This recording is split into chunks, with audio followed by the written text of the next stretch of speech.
Amém, queridos? Glória a Deus, o Senhor é bom. Nós estamos nesse mês falando sobre evangelismo, missões. Nós temos aprendido algumas coisas maravilhosas. E eu louvo a Deus porque cada um faz uma parte, né?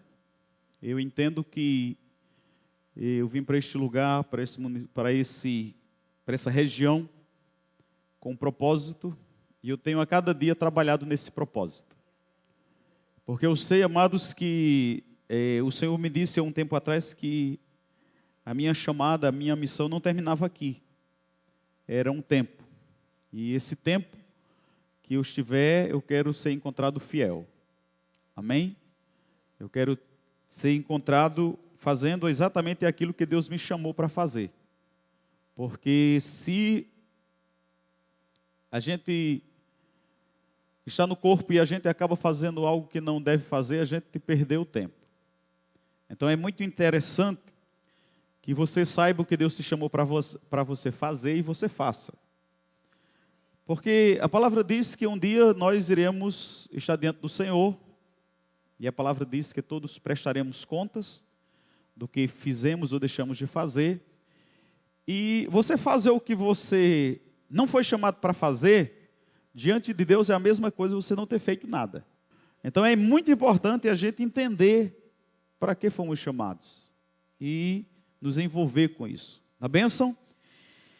Glória a Deus. Quando nós lemos Lucas 15 sobre a parábola do filho pródigo, aquela parábola ela representa que um dia Jesus foi... Deus criou o mundo e a gente lê naquela parábola sobre dois tipos de filho. Os filhos que ficaram em casa e o filho que foi embora, o filho que desgarrou. E quando a gente fala sobre evangelismo, aquela parábola ela cabe muito bem. Fala sobre os filhos de Deus ainda que estão em casa, e fala sobre os filhos de Deus que desgarraram. E nós temos uma missão de buscar os que estão desgarrados. Essa é a nossa missão. O homem, o ser humano, ele se dividiu de Deus, ele separou de Deus, ele vive distante de Deus.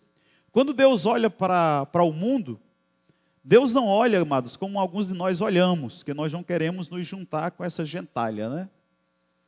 Nós olhamos para o mundo mais ou menos assim, e a gente odeia, e a gente tem asco, e a gente não quer envolvimento.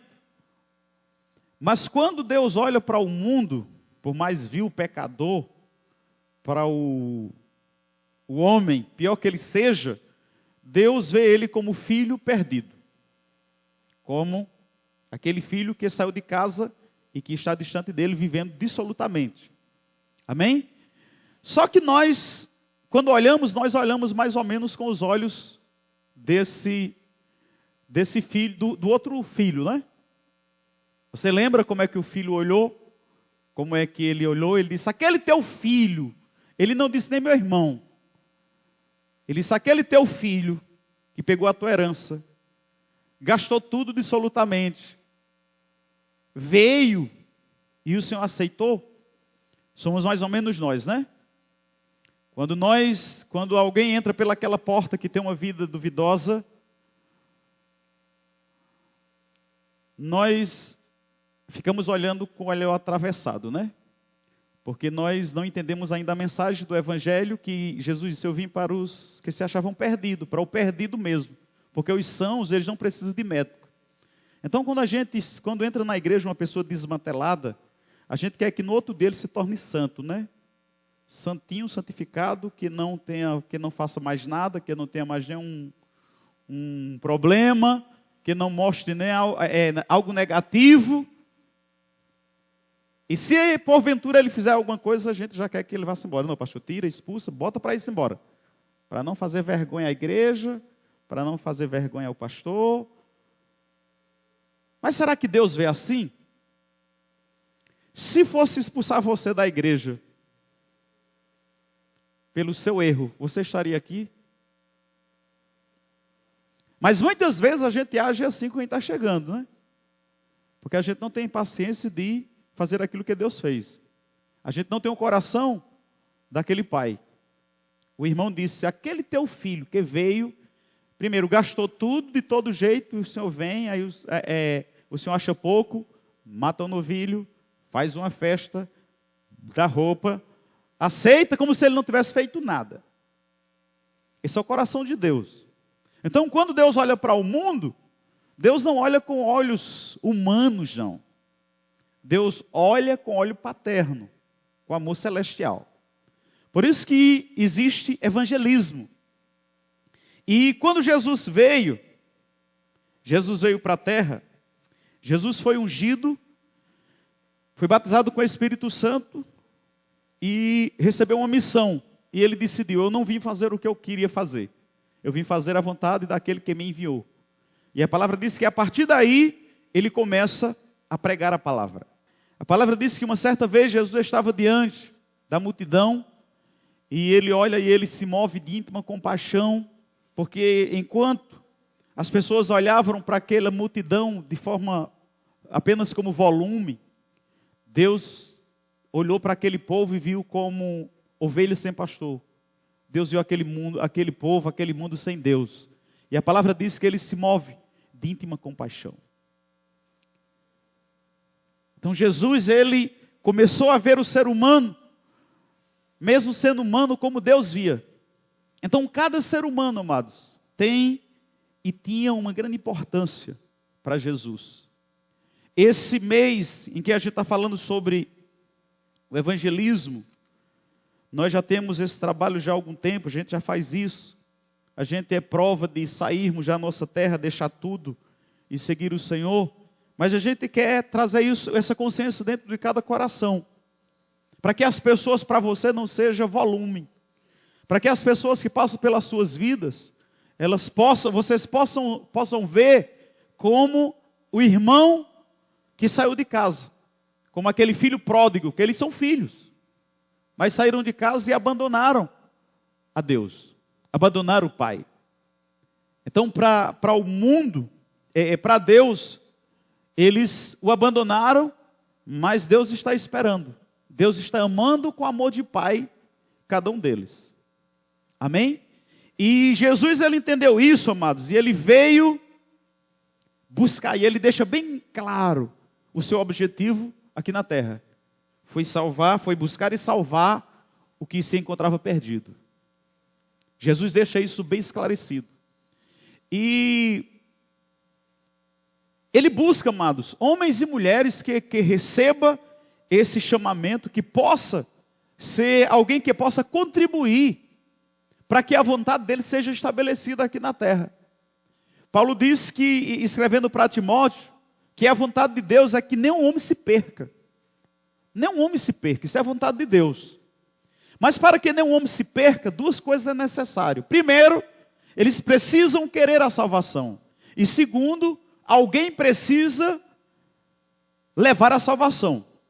Porque muitas vezes, essa questão da pessoa não receber Jesus, não é que ela não queira, é porque ela não conhece o caminho, ninguém levou, ninguém nunca foi lá. A palavra diz: como eles ouvirão, se não há quem pregue? A palavra diz que é pela fé que alguém começa a crer. Então, amados, tem muita gente perdida, não é porque ela não sabe aonde que elas sabem e elas não querem. Tem muita gente que é porque elas não sabem e nunca ninguém foi lá.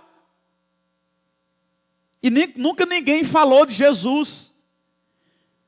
Chegou alguns cristãos lá na casa delas, falando das imagens de esculturas, falando do cigarro que ela fuma, da cachaça que ela bebe.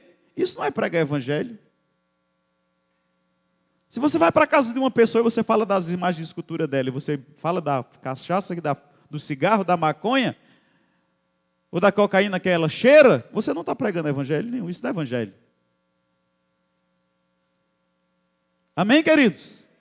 Evangelho é o poder de Deus, é a salvação, não é acusação, não é exclusão, é inclusão, é trazer a pessoa para Deus, e não falar do tipo de vida que ela vive.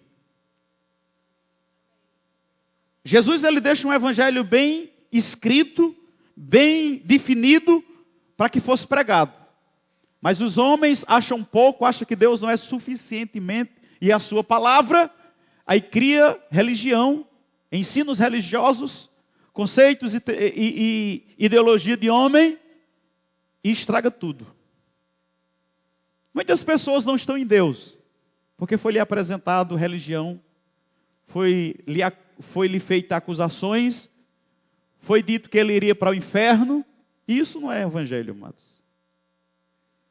A palavra diz que quando Jesus ele foi ungido, ele começou a falar a respeito do reino. Falar a respeito de fé, de salvação. E a própria palavra evangelismo vem de evangelion, que é uma palavra grega, que quer dizer boas notícias. Amém?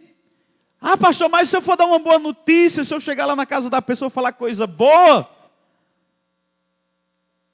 todo mundo vai querer. Mas é para todo mundo querer mesmo, amados. Aí você vai falar de coisa ruim, é para o povo não querer, é para o povo ir para o inferno? Que afinal de contas o evangelho é boa notícia, é coisa boa mesmo. Amém? Jesus disse, vinde a mim, você que está cansado e oprimido, eu vos aliviarei, porque o meu fardo é leve e o meu jugo é suave. Por que você vai pregar um evangelho pesado e duro e difícil? O evangelho é soft e light. O evangelho de Cristo. Amém?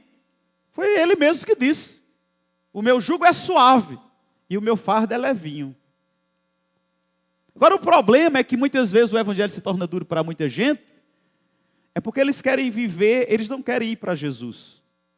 Eles querem tentar carregar um fardo levinho e suave, vivendo no mundo. Aí não vai dar certo. Não vai ter como. Porque quem tem um fardo leve, um jugo suave, é quem recebe Jesus, é quem tem Jesus como Senhor de sua vida, é quem se entregou para Ele. Amém? Eu vejo às vezes pessoas se acabando, dizendo, rapaz, ser crente é difícil, é estreito, ore por mim, pastor. Eu não vejo assim, amado. A vida ruim que eu tinha era quando eu não tinha Jesus, era difícil, era estreito, era inferno na terra. Depois que eu recebi Jesus, é soft light. Amém? É benção demais. Para mim é a melhor vida que eu encontrei até agora. Vida dura é sem Jesus, era duro, viu? Porque eu era escravo do diabo. Era duro, eu andava com o demônio montado nas costas.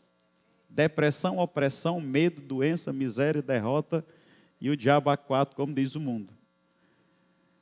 Isso é duro. E não é esse tipo de mensagem que a gente leva para o mundo, não. Para o perdido, não.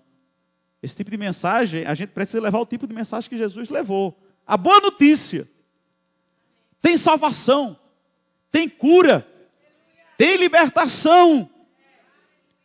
Tem poder para você, meu irmão. Quer sair dessa situação? Vem para Jesus. A vida está dura? Vem para Jesus. O peso está grande? Vem para Jesus. O jugo é pesado? Vem para Jesus. Pare de sofrer. Amém? Aleluias. Agora tem que vir para Jesus mesmo. Porque a questão é que as pessoas elas estão divididas.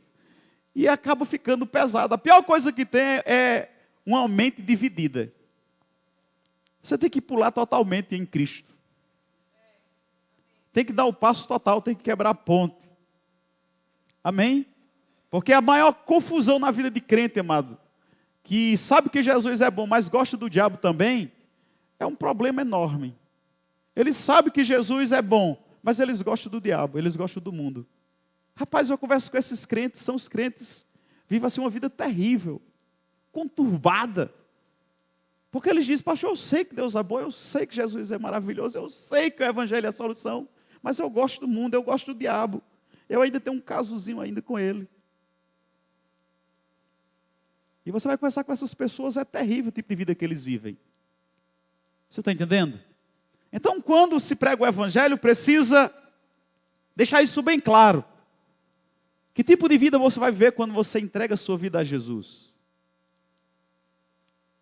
E essa mensagem, ela precisa ser passada. Quando nós lemos Atos, você começa a ver Atos capítulo 1, existia uma promessa desde de Lucas, que Lucas e escreve Atos também. Lucas 24, 48, Jesus tinha falado sobre salvação, tinha soprado sobre os discípulos, e eles receberam salvação naquele dia. Lucas 24, 48. E quando eles receberam salvação, Jesus disse para eles que aquela era a primeira obra. O Espírito operando um novo nascimento. Primeira coisa, é a primeira bênção que uma pessoa pode receber, o novo nascimento. Só que a obra do Espírito Santo não termina no novo nascimento, ela vai mais além. E para isso Jesus disse naquele dia: vocês fiquem em Jerusalém, até que do alto vocês sejam revestidos de poder. Aí o 48 é só uma linhazinha, né? E destas coisas vós sois testemunhas. E eis que sobre vós envio a promessa de meu Pai. Essa promessa do Pai era o Espírito Santo, que fazia muito tempo que Deus queria voltar a morar dentro do homem. E ele falou: ficai, porém, na cidade de Jerusalém, até que do alto sejais revestidos de poder. Essa foi a primeira carta de Lucas. Aí a segunda carta de Lucas é Atos, no capítulo 1, ele começa dizendo o seguinte: Lucas era altamente estudado, filósofo, médico, e tinha uma forma maravilhosa de expressar. E ele escreve dizendo uma coisa interessante aqui. Ele linka o mesmo livro, é como se fosse a continuidade do livro de Lucas, o livro de Atos. Ele diz: fiz o primeiro tratado, ó Teófilo, acerca de tudo que Jesus começou, não só a fazer, mas também a ensinar. É interessante que isso é o Evangelho. O Evangelho é você falar acerca do que Jesus começou, não só a fazer, mas também a ensinar. Isso é Evangelho, é falar sobre Jesus. E ele continua dizendo: até o dia em que foi recebido em cima, depois de ter dado os mandamentos, pelo Espírito Santo aos apóstolos que escolhera, as quais também, depois de ter padecido, se apresentou vivo com muitas provas infalíveis, sendo visto por eles por espaço de 40 dias, e falando das coisas concernentes ao reino de Deus. Se você lê Mateus, quando Jesus começa a pregar, ele fala que a pregação dele era a respeito do reino de Deus. E ele está dizendo aqui, Lucas está dizendo aqui, que Jesus ele morreu, e depois de morrer ele ressuscita, e ele passa ainda 40 dias, e ele continua ainda falando. Evangelho é falar das coisas concernentes ao reino de Deus. Amém? Não é falar da vida do outro, não é falar do santo de madeira ou de plástico, ou de gesso, ou de cera. Isso não é evangelho. Se você fala do Deus do outro lá, pendurado na parede, isso não é pregar o evangelho. Tem gente que diz: eu desci a marreta, como se fosse uma coisa gloriosa. Você desgraçou uma pessoa que talvez pudesse ter aceitado Jesus naquele dia. Você tirou a pessoa do caminho da salvação. Porque, amado, se o evangelho é tão fraco quanto a um bolo de gesso, seu evangelho está fraco demais. Tem gente que às vezes fica preocupado que alguém recebeu Jesus e ainda tem uma foto na parede. Como se aquela foto tivesse poder de tirar aquela pessoa de Cristo e levasse para o inferno. Se você pensa assim, seu Deus é fraquinho demais, viu? Seu evangelho está muito fraco. Vamos lá. Então ele diz que, versículo 4, e estando com eles, determinou que não se ausentasse de Jerusalém. Vocês lembram que ele disse, isso aqui é a continuação de Lucas. Ele estando com eles, Lucas está dizendo, porque Lucas estava naquele dia lá, determinou que não se ausentasse de Jerusalém, mas que esperasse a promessa do Pai, que disse ele, de me ouviste. Ele está falando de Lucas 24, 49. Porque, na verdade, João batizou com água, mas vós sereis batizados com o Espírito Santo, não depois daqueles dias. Aqueles, pois, que haviam reunido, perguntaram, dizendo: Senhor, restaurarás tu, neste tempo, o reino a Israel? Esse acontecimento aqui, a restauração do templo em Israel, vai ser quando Jesus vier, que Jesus colocar os pés sobre os montes das oliveiras. Isso está perto de acontecer. Amém? Porque o arrebatamento eu vejo que não está muito longe. Então, se o arrebatamento acontecer amanhã, daqui a 3 anos e meio, nós vamos descer com a igreja. E Jesus vai descer com seus pés sobre os montes das oliveiras. Aí ele vai restaurar o reino de Israel. Sabe essa perseguição todinha contra Israel? Já está na palavra. Tudo o que acontece com Israel já foi profetizado. Por isso que o Brasil precisa se alinhar com Israel, amados. Todas as nações precisam estar alinhadas com Israel. Não é com Cuba, não, é com Israel. Amém? Porque a bênção de Deus parte de Israel. Tudo que Deus tem com o mundo parte de Israel. E todas as nações, ou elas se sujeitarão nesse tempo a Israel, ou elas vão sujeitar-se com o braço forte de Cristo. Porque ele veio como cordeiro, mas dessa vez ele virá como leão. E a palavra diz que ele vai julgar com mão forte, com braço poderoso.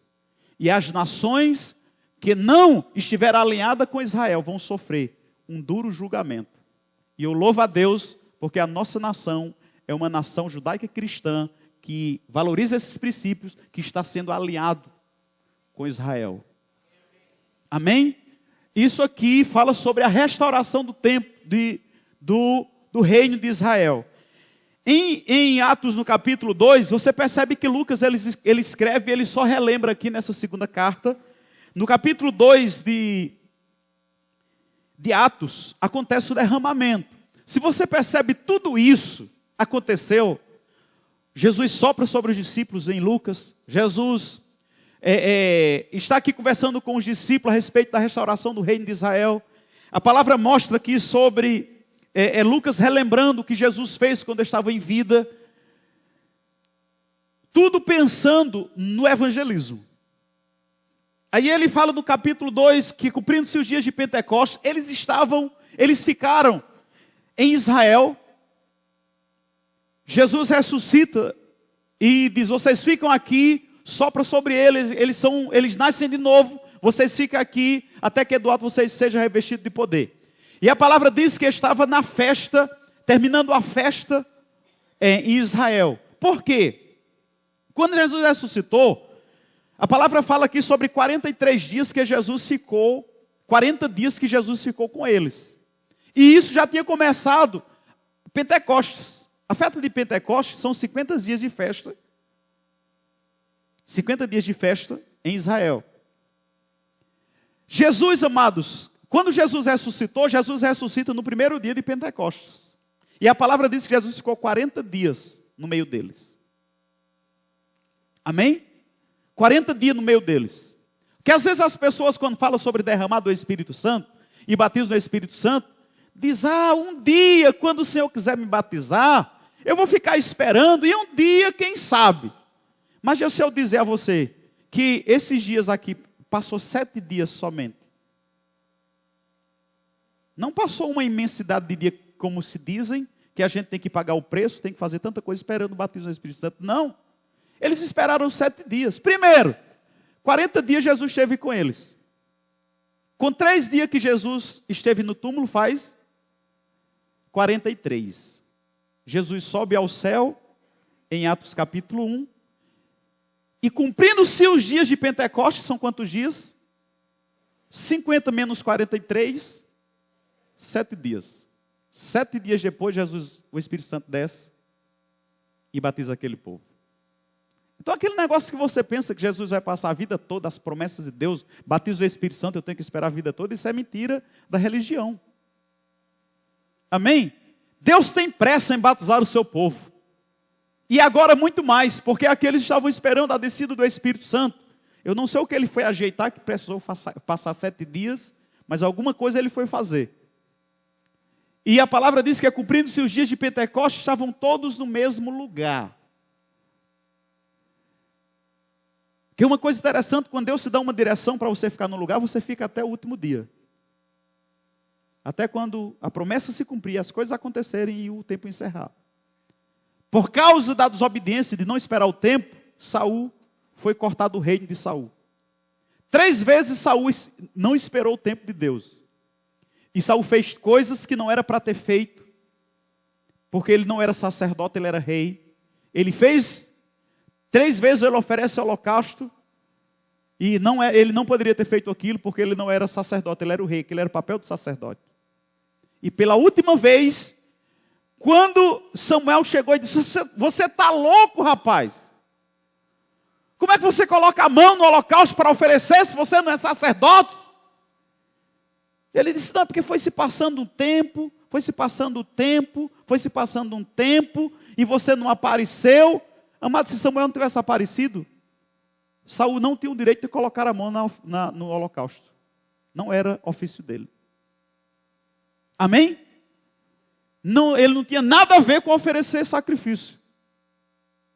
E naquele dia, Deus disse a ele: hoje está sendo rasgado o seu reino, porque você não submeteu ao tempo que eu disse que você esperasse. Ele já tinha tratado outra vez. Então o reino de Saul foi tirado exatamente porque ele não esperou o tempo que Deus disse que esperasse. A palavra diz que já estava chegando a tarde. Primeiro, o dia não tinha terminado. E segundo, mesmo que o dia terminasse, ele não tinha direito de oferecer sacrifício. Amém? Então cuidado com o tempo de Deus na sua vida. Se você estiver por tardio, espere. E se não acontecer, fique, se Deus não mandar você ir. Porque algo na sua vida pode ser rasgado, se você sair do tempo e do propósito de Deus. Amém? Então ele diz aqui que cumprindo-se o dia, se cumpriram os dias, 50 dias se cumpriu, e estavam todos concordemente no mesmo lugar. Eles passaram o tempo e no lugar. Nós temos que acertar o tempo e o lugar. Porque se você acertar o lugar e não acertar o tempo, não dá certo. Se você acertar o tempo e não acertar o lugar, também não dá certo. Mas eles estavam no tempo e no lugar. E Isaías diz, falando sobre tempo e propósito, ele diz que existe paz e alegria. Em paz sereis guiado. Com alegria sairei e em paz sereis guiado.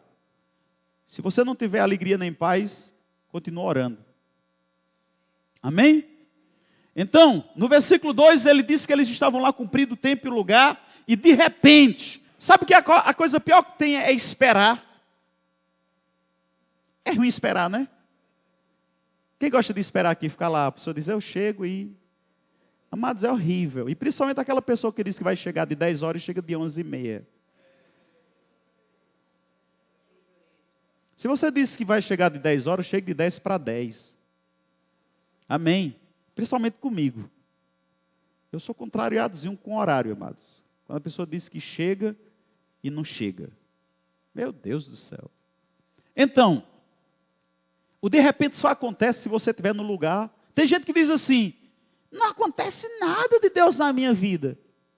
Talvez você nem esteja no tempo que Deus chamou, nem no lugar. Talvez Deus diz: fique aqui, oração. Aí você está rodando por aí, querendo pescar. Está atirando para todo lado. Aí como é que você quer um de repente? Vai acontecer um de repente do diabo na sua vida.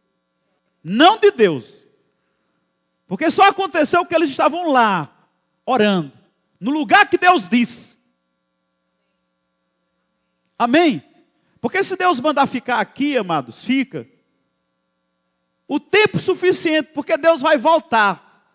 Se Ele disser: eu vou, e eu vou voltar na forma do Espírito Santo, porque Jesus Ele foi, mas Ele voltou como o Espírito Santo. Nós aprendemos hoje de manhã a oração, o Espírito Santo e a oração, e a gente viu que Jesus voltou em forma de Espírito Santo. Se eles não tivessem lá, tinha recebido de repente? Não. O problema é que a gente fica um dia, fica 2, fica 3, aí já começa a murmurar. Aí fica 4, já disse a Deus, se ele não vier amanhã, quando ele chegar depois de amanhã, eu não estou aqui não. Quem és tu, coisa linda, para estar dizendo a Deus? Se oriente não, para ir vai trabalhar para o Senhor. Tem gente que diz, eu já disse a Deus, já botei ele no canto da parede, já botei o dedo na venta dele e disse, olha, mas rapaz, se acorde. Então, ele diz que eles estavam lá e de repente veio um som do céu, veio do céu um som. Eu quero que vocês se peguem a isso. Veio do céu um som, como de um vento, veemente e impetuoso. Não foi um vento, não, amados. Foi um som. Amém? Veio um som como de um vento. Como é um som de um vento? Depende do vento. Então é um vento veemente e impetuoso. Eu imagino. Essa semana eu estava achando que teve, acho que foi na costa da Itália, teve um furacão, alguma coisa dessa forma. E ele tinha, não sei se 30 metros. Se colocar um microfone ali, a gente vai ter mais ou menos o que é uma ideia de um som veemente e impetuoso. Se conseguir amplificar o som de um tornado, é mais ou menos daquele jeito. É uma coisa extraordinária. É uma coisa divina. Amém? Isso quer dizer que o que vai acontecer de Deus na sua vida é algo extraordinário e divino. Amém? E a palavra diz que encheu toda a casa, aquele som encheu toda a casa onde estava assentado, e foram vistos por eles línguas repartidas como de fogo. Não era língua de fogo, não, era como de fogo. Que a palavra diz que o diabo, ele como é que é a palavra? Não, ele,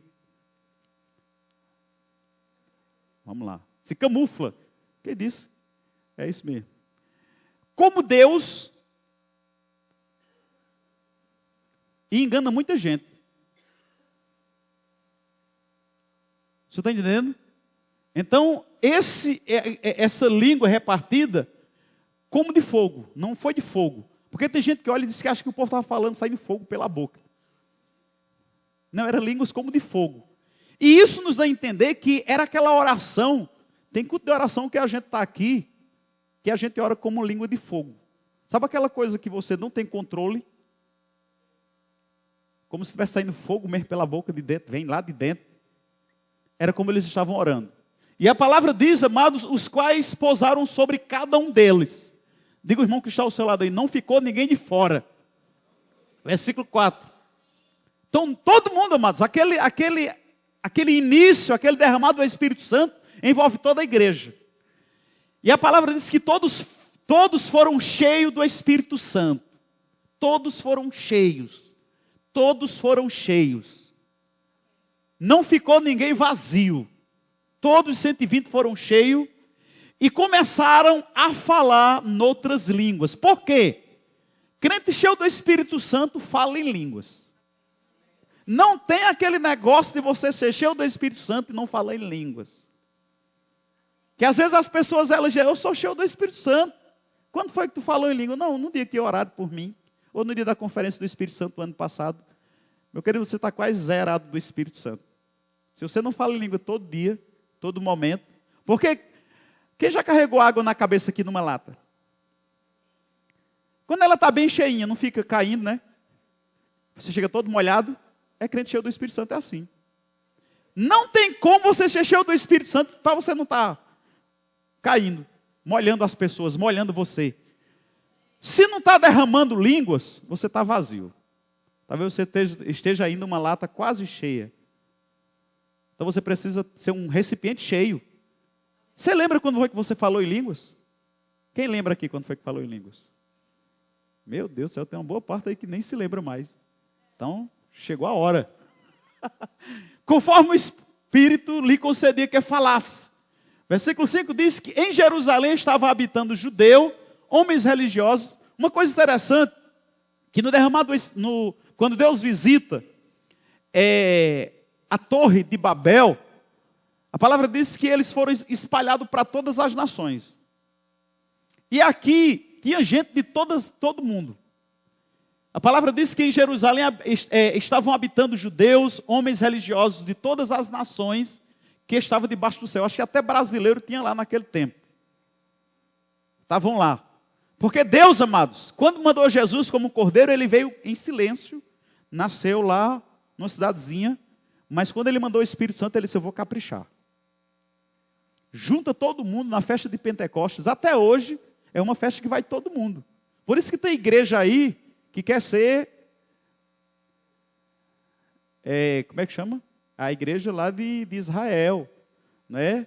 Que é costume de Israel, quer fazer tudo de Israel, os hinos, os que passam comidas, as vestes, porque nós fomos para Israel e agora nós somos, não, querido, nós somos a igreja do século 21 e nós somos a igreja contemporânea, nós somos a igreja que Deus quer que a gente seja.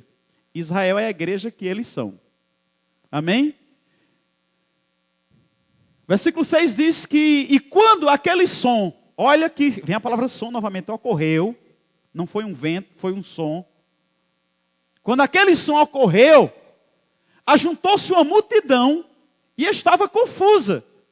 Porque quando o Espírito Santo desce, eu acho interessante que às vezes a gente tem um movimento aqui e o povo fica confuso, né? É normal. Amém? No mover, sempre vai ter essa confusão. Se você estudar os moveres que aconteceram na história, sempre teve confusão. Começou aqui. Por quê, amado? Se você não estiver no espírito, se você começar a ver a coisa pela carne, você vai, não aceito isso não. Para que isso? Eu não sei não. Conta-se a história do William Seymour, o homem do movimento da Rua Azusa, que ele começou a ministrar batismo do Espírito Santo às pessoas, e ele ainda não era batizado. Só que todas as pessoas que ele impunha as mãos eram batizadas. Ele passou 3 meses, a história diz, para receber batismo do Espírito Santo. E a história da Rua Azusa aconteceu entre os negros. William Seymour, ele era cego de um olho, negro, e ele não podia estudar na universidade com os brancos. E o que foi que ele fez? Ele assistia a aula por uma brecha da janela. E quando terminou o curso, ele chegou para o professor e ele disse: professor, eu posso receber o Espírito Santo? E ele disse: é claro que você pode, você é o único que creu durante todo esse curso no que eu falei. E aquele pregador impunha as mãos nele e ele vai embora. E o William Seymour vai para o meio dos negros, para a parte negra dos Estados Unidos, e junta uma classe e começa a falar sobre o Espírito Santo. E todas as pessoas que ele impunha as mãos, eles eram batizados com o Espírito Santo. E a palavra diz, a história conta, amados, que eles começaram em uma casa com 7 pessoas e aquela casa logo encheu. E vizinho a casa tinha um galpão. E ele vai para aquele galpão e aquele galpão enche. E o William Seymour disse: vamos fazer na rua. Por isso que é conhecido como o movimento da Rua Azusa. Então nós somos resultados do movimento da Rua Azusa, dos pentecostais. Porque até lá, a igreja anglicana, metodista, era aquela coisa social. Mas depois da Rua Azusa, a coisa muda. E nós somos resultado da Rua Azusa. Amém? O que acontece? A palavra diz que quando o som ocorreu, ajuntou uma grande multidão e estava confusa. E na história diz que teve muito problema com William Seymour por causa desse movimento. Porque foi ele quem trouxe o movimento pentecostal, oração em língua, batismo no Espírito Santo, fogo para os Estados Unidos. E teve muita questão com ele. Então aqui a palavra diz que pessoas estavam confusas, porque cada um ouvia falar na sua própria língua. Uma coisa interessante é que eu estava estudando isso aí, eu não sei se as pessoas falavam no grego e pessoas de outra nação entendiam, ou se eles estavam falando a língua de outras nações. Só vão saber disso quando chegar no céu. Porque a palavra diz, tinha um brasileiro lá, Viana estava lá no dia de Pentecostes, Viana não sabe grego, sabe? Mas quando Viana chegou lá, eles estavam falando e Viana estava entendendo na sua língua. Aí uma coisa eu não sei. Se quem estava falando em português e Viana estava entendendo português, ou se aquela pessoa estava falando em grego e o Espírito Santo traduzia para Viana em português. Uma coisa ou outra aconteceu. Mas uma coisa eu sei, das duas, todas duas é milagre. Porque se eu falo em grego e você não sabe grego, e de repente você entende, é um milagre ou não é? E se eu não sei falar em português, e de repente eu começo a falar em português, é um milagre ou não é? Então onde o Espírito Santo está, tem milagre. Só que eu quero que você entenda que tudo isso aconteceu com um propósito. Então a palavra diz que todos pasmavam. Tinham os que estavam confusos, e outros estavam pasmados. E o pasmo aqui, a confusão, amados, era porque não tinha nem teólogo nem fariseu. Porque a religião era para teólogos fariseus naquela época. Para gente da elite. Quando eles chegaram lá, só tinha pescadores, minha gente. O cara que era mais preparado lá era Judas e Mateus, mas os demais eram pescadores. E quem se levanta para falar não é Judas, não, é Pedro. O pescador mais rústico e bruto que tinha na época. Aí traz mais confusão para o povo ainda. Mas quando o Espírito Santo chega, e outros estavam pasmados e maravilhavam, dizendo uns aos outros: por quê? Não são galileus todos esses homens que estão falando? Como, pois, ouvimos cada um na nossa própria língua em que somos nascidos? De duas uma. Ou eles estavam falando nas línguas daquelas pessoas, ou o Espírito Santo estava interpretando o grego para aquelas pessoas. A gente vai saber disso quando chegar no céu. Amém? Quando chegar lá no céu, eu vou perguntar: o que aconteceu no dia de Pentecostes? Vocês estavam falando as línguas das nações, ou o Espírito Santo estava traduzindo o grego? Uma dessas coisas aconteceram. Então eles entenderam. É interessante que na descida de Deus em Babel, houve uma confusão de língua e ninguém entendia mais nada. Na visita de Deus no dia de Pentecostes, todo mundo entendia tudo. Quem pode entender Deus? Amém? Deus é fantástico. Deus desce uma vez e confunde as línguas. A palavra diz que saiu um bocado de gente para cá, outro para lá, outro para lá, e todo mundo saiu porque ninguém entendia nada. De repente começou uma confusão na construção. Um pedia tijolo, outro não sabia o que era. Um pedia areia, ninguém sabia o que era. Pedia barro, ninguém sabia o que era. Ele disse: minha gente, não dá para a gente continuar essa construção não. Porque ninguém está entendendo mais ninguém. E ali se dissiparam para todo mundo. E aqui, amados, para que o evangelho fosse para todo mundo, o povo teve que entender a língua de todo mundo. Deus é fantástico. Amém? Então a palavra diz que todos, amados, como pois ouvimos, cada um na nossa própria língua em que somos nascidos. Partos, medos, elamitas, os que habitavam na Mesopotâmia, Judéia, Capadócia, Ponto, Ásia, Frígia, Panfilha, Egito, parte da Líbia, junto a Cirene, forasteiros romanos, tanto judeu como prosélito, cretenses, árabes, todos nós temos ouvido em nossa própria língua falar das grandezas de Deus, esse evangelho. Diga, irmão, que está do seu lado: quando você evangelizar, fale das grandezas de Deus. Amém? Deus reuniu as nações para falar das grandezas dele. Isso é evangelismo. E ele diz: e todos se maravilharam.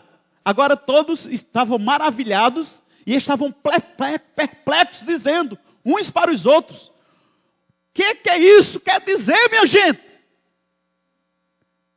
E o outro diz, e outros zombando, diziam: estão cheios de vinho, estão tudo embriagados. Vai ter isso, amados. Às vezes as pessoas dizem: pastor, quando tiver se mover, dê uma calma no povo, assim, irmão, stop. Não, irmão, deixa rodar. Amém? Deixa cair, deixa bolar no chão, deixa babar. Porque tem uns que vão zombar mesmo, mas tem outros que vão ser edificados, vão crescer e a coisa vai embora. E o Espírito Santo vai fazer isso. Amém? Então, estão cheios. Porém, agora sim, Esse cara aqui, o último episódio dele foi cortar a orelha de um soldado. Ele levanta, porém Pedro, se pondo-se em pé, com os 11, levantou a sua voz dizendo: homens judeus, e todos os que habitam em Jerusalém, sejai-vos notório e escutai as minhas palavras. Estes homens não estão embriagados como pensais, sendo a 3ª hora do dia. Mas isto é o que foi dito pelo profeta Joel. O que foi dito pelo profeta Joel. E nos últimos dias acontecerá, diz o Senhor, diz Deus, que do meu espírito derramarei sobre toda a carne. E vossos filhos e vossas filhas profetizarão, os vossos jovens terão visões, e os vossos velhos sonharão sonhos. Depois você lê o restante em casa. Tudo isso, amados, Deus estava planejando o derramado do Espírito Santo. Como a gente viu no versículo 8, não é?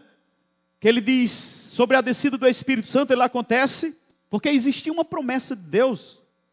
Você vê que a promessa que acontece no capítulo 1, que Deus já tinha prometido em Joel, e a promessa era que recebesse poder do Espírito Santo, que há de vir sobre vós. Então acontece no dia do Pentecostes, no capítulo 2. E o propósito do derramado de poder, amados, a palavra diz que quando Pedro recebe poder, Pedro se coloca de pé e começa a pregar o Evangelho. Se você continuar lendo, você vai ver que naquele dia Pedro pregou a palavra e 3.000 pessoas receberam Jesus. Então, quando, amados, fomos batizados no Espírito Santo, é com um propósito. O propósito de ser cheio do Espírito Santo, de receber poder do Espírito Santo, que há de vir sobre nós, é ser testemunhas. Você lembra que Lucas diz em 24:48, e vocês são testemunha dessas coisas? Então ele está dizendo aqui, e ser-me-eis testemunha, tanto em Jerusalém, como em toda a Judéia, Samaria, até os confins da terra. Agora eu te pergunto, você tem sido testemunha? Você tem recebido o batismo no Espírito Santo? Você tem recebido o poder de Deus? E o que você tem feito com isso? Todo crente, amados, deve ser batizado com o Espírito Santo. Para essa finalidade. Para evangelizar. Para ir e dar fruto. E esse fruto permanecer para sempre. Então o propósito é ser testemunha. Batismo no Espírito Santo, amados, não é somente para falar em línguas, cantos espirituais, desfrutar de cultos bons, não. O principal propósito é ser testemunha. Ser testemunha. Então, se você não entende, amados, que o desejo de Deus em derramar sobre você o Espírito Santo foi isso aqui, você vai talvez passar pela vida toda sem descobrir o propósito pelo qual você nasceu. Porque o nosso primeiro propósito é ser testemunha. E as demais coisas, amados, os mundos, Deus vai nos colocando lá. Por isso que Deus traz uma influência no coração de uns para diversas áreas na sociedade. Uns são professores, uns são médicos, uns são pedreiros, outros estão estudando, outros são agricultores, outros são doutores. Então você percebe que são mundos, e Deus vai te colocando lá, porque Deus tem um propósito já para cada pessoa que coloca lá. Tem gente que diz assim, ó, eu odeio o meu emprego. Odeia não, porque se você odeia, você já tinha pedido as contas e tinha ido embora. Você ama seu emprego, é porque você não sabe ainda. Amém? E você está lá, porque você precisa, Deus precisa de você lá, para o propósito que Ele tem na sua vida. Só porque aquele emprego está chato, porque você só está lá para ganhar dinheiro, e disse, vai poder para tão pouco. Então você vai comer, hoje à noite você vai descobrir o outro propósito. Aí quando você começar a fazer, você vai dizer, você amanheceu e diz, rapaz, eu quero correr para o emprego, eu quero correr para lá, porque eu tenho que brilhar a luz lá. Amém? Tem gente que diz assim, pastor, ore por mim para arrumar outro emprego, porque meu emprego é o inferno. Por isso que Deus te colocou lá, meu santo. Você é a pessoa certa para aquele inferno, para trazer o céu para lá. Diga, irmão, que está ao seu lado, ei, se acorda, aquele inferno precisa de você. Agora, só porque se tornou um inferno, porque você está trazendo o inferno de fora para dentro de você. Essa é a questão. Você não está levando o céu para fora. O inferno está trazendo mais influência para o céu do que o céu para o inferno. É por isso que você está dizendo, eu não aguento aquele inferno. Se você for para outro lugar, o inferno vai acompanhar do mesmo jeito. Porque no mundo, aqui no mundo não tem céu não, meu filho. Aqui no mundo é inferno mesmo. O único céu que tem aqui, quando a gente chega aqui, é a igreja. É todo mundo cantando, louvando ao Senhor, todo mundo bonito, cheiroso. Tem gente que diz assim, eu não queria nem sair da igreja, pastor, lugar bom, meu Deus. A gente esquece até dos problemas, né? Mas sabe o que é, queridos? É para você ficar cheio do céu. Diga, irmão, que está ao seu lado. É para você ficar cheio do céu, para transmitir o céu lá naquele inferno. Mas, pastor, é porque eu não consigo. Você consegue. Você tem a unção, você tem o Espírito, você tem a palavra, você tem o chamado. Amanhã é só dizer, gente, calma todo mundo aí. Hoje o céu vai descer para a terra. Vamos começar esse dia hoje com oração. Vamos começar uma leitura aqui. Vamos ler Salmo 23. O Senhor é meu pastor e nada me faltará. Hoje vai ser só benção aqui. Vamos parar de confusão, de briga, de fofoca. Que o céu desceu para a terra. Amém, amados? Você vai acordar dizendo, deixa eu ir embora para o meu emprego, porque lá é o céu. É o céu na terra, é lá. Aquele lugar abençoado. Você está entendendo como é o negócio? Aí a questão é que a gente foi influenciado. E a coisa fica ruim. Então ele fala sobre essa questão, sobre o propósito. E nós precisamos entender isso, queridos. Existem pessoas que eu nunca vou conseguir evangelizar, porque é você que é para evangelizar. Amém? Talvez eu nunca vou conseguir evangelizar um arquiteto. Mas Julie, como arquiteta, Deus vai colocar arquitetos na vida dele, arquitetas, que ela vai poder falar de Jesus. Amém?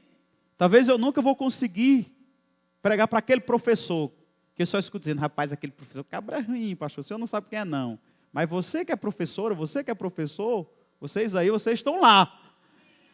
E talvez aquele cabra ruim, um dia ele chegue tão aperreado, e você vai dizer, eu posso orar por você? Posso fazer uma oração? Mesmo se você não crê em Deus, ele crê, queridos. Porque quando a pessoa não crê, se você disser aqui que esse púlpito é de pedra, é de vidro, embora tenha no vidro aqui, mas eu estou falando do púlpito, eu não vou nem prestar atenção, não vou nem dar ouvido, porque eu sei que é de madeira. Mas se eu tiver dúvida, eu vou dizer, rapaz, Rubenito disse que aquele púlpito era de vidro. Será que ele talvez esteja assim, camuflado de madeira? Será que isso é de vidro mesmo? Aquelas pessoas que dizem que é ateu, eles ficam procurando provar que Deus não existe. Mas eles sabem que Deus existe, amados. Eles ficam dizendo, não, eu vou ver se eu consigo alguma coisa. Então, aquela pessoa que está lá na sua área, ela vai precisar de você. E outra coisa, amados, seja oferecido. Às vezes a gente diz, não, se o povo pedir, eu oro. Também se não pedir, não, querido, se coloca a serviço. Amém. Se alguém precisa de oração aí, pode chamar que eu oro. Quer ver, as pessoas estão desesperadas, né, procurando um rezador. Eu passei por um negócio parecido com Viana. Uma vez uma pessoa chegou para... tem um rapaz que fica ali na praça ali do Cabelão, Eduardo. E eu estava pregando para ele. Ele disse, rapaz, uma vez, uma pessoa chegou para mim e perguntou, rapaz, o senhor conhece um rezador? Porque em vez de quando ele está lá meio apertado, eu vou passando, pastor, faça aqui uma oração por mim. E ele disse que quando eu faço uma oração, ele fica tranquilo. E a pessoa chegou para ele lá e disse, eu estou procurando um rezador. Ele disse, eu sei um camarada que reza bem. Aí era eu, olha. Aí eu disse, quando precisar de um rezador, pode me chamar que eu vou. Aí eu descobri também Viana agora, tem 2, né? Então, queridos, você precisa ter... E o interessante é que não foi nenhum crente que disse, né? Então você precisa ficar disponível. Ora, tem alguém doente, vai lá e ora. Tem alguém com algum problema, vai lá e põe as mãos, ora, declara a palavra e fica disponível. Porque as pessoas estão precisando. Amém? Então, esse revestimento de poder veio para a sua vida exatamente para isso. E às vezes a gente fica naquela preocupação, naquele medo, se acontece, se não acontece. Vai acontecer sim. Amém? Vai acontecer. Porque às vezes a gente vê pessoas falando sobre, se não acontecer, eu prefiro deixar você pensando, e se acontecer? Você fica lá, olha o enfermo, aí você diz, rapaz, se eu impor as mãos não acontecer. Você vai lembrar a partir de hoje, o pastor disse, e se acontecer? Você vai olhar e diz, rapaz, eu vou botar a mão ali, aquele câncer fechar ali na hora. Eu vou lá. Amém? Se eu tocar aquela pessoa que está doente ali com febre, se acabando, e eu tocar e aquela febre foi embora. Se acontecer, o pastor disse, se acontecer. Amado, vai impor nas mãos, vai colocando lá. Um pregador disse que você só pode dizer que não acontece depois que você colocar 100 vezes as mãos e não acontecer. Ele disse, se você colocar as mãos 100 vezes e não acontecer, você tem direito de dizer que não acontece. E eu duvido você colocar as mãos 100 vezes e não acontecer pelo menos 99. Amém? Então se você vai perguntar para ele, rapaz, se eu impor as mãos vai acontecer? Vai. Quantas vezes tu orou? Eu não lembro não. Porque eu também, amado, já passei por várias experiências assim que eu não queria. Impor as mãos e não aconteceu. Aí impor as mãos de novo e não aconteceu. Botou de novo, nada. Impôs de novo, nada. E você fica dizendo, rapaz, acho que não vou pôr as mãos mais não. E principalmente naquele que você impôs e morreu. Aí você fica assim, rapaz, eu não... Mas a ordem é, impõe as mãos. Amém? Porque, mas você impõe as mãos, quem vai fazer a obra é o Espírito Santo. Amém? A nossa obrigação é impor as mãos sobre o enfermo. Se Deus quer levar, vai levar. Mas ele não impõe as mãos mais não. Não existe isso, continua impondo. Porque de muitos que eu impus, muitos já receberam. Outros não. Amém? Então você é do mesmo jeito. Você foi chamado e é ungido, cheio do Espírito Santo para isso. Então Deus, amados, envia Jesus. Jesus entende o seu chamado. O primeiro chamado de Jesus foi para ir. Os discípulos entenderam também. Os discípulos não abrem mão. Os discípulos, eles fizeram uma confusão aqui na terra tão grande. Se você ler Atos capítulo 4, do 3, eles vão orar e de repente impõem as mãos. E aquele homem lá na porta de Betesda recebe a cura. E por causa daquilo começa um rolo em Jerusalém. E eles vão para Péa e eles, olha, vocês não falam mais nesse nome aqui. E eles sabem, nós vamos falar. Manda mais ousadia, Senhor. Para a gente falar agora com mais ousadia. Amados, o nome de Jesus não pode ser calado. Se é um nome que a gente não pode parar de falar, é do nome de Jesus. Está tudo bom? Fala sobre Jesus. Está tudo ruim? Fala sobre Jesus. Ameaçado de matar você? Continua falando. Porque Pedro e João disseram, olha, deram uma pisa boa, naquela pisa boa, deram neles e disseram, vocês vão e não fale mais desse nome, viu? Porque agora o negócio vai ser pior. Quando eles chegaram lá, disseram à igreja e disseram, sabe o que é alguma coisa? Nós agora vamos orar para a gente falar com mais ousadia. Porque com o diabo é assim, o diabo dá pressão, você dá pressão mais nele ainda. Se o diabo disser assim, você orou por uma pessoa, foi curado, se prepare. Se prepare. Você não sabe o que é que eu estou preparando para a sua vida. Você diz, se prepare você. Você não pode abrir, amados. Então eles foram jurados, disseram que ia bater neles, que a coisa iria piorar. Levanta a igreja, vamos orar. Qual é a oração? Para a gente parar de falar do nome de Jesus, não. A partir de hoje nós vamos pedir ousadia dobrada. Para falar com mais poder. E nós vamos pedir agora, Senhor, despeja aí. Prodígios, sinais e maravilha. Derrama. Eles oraram em Atos 4, você lê lá, em Atos 5, você vai ver o que aconteceu. Amém? Então não abra mão, queridos, o chamado de Deus na sua vida. Continua. Porque a única coisa que nós vamos deixar, amados, aqui, são as pessoas que nós falamos de Jesus. Seu dinheiro, seus carros, seus iates, seus aviões, eita glória.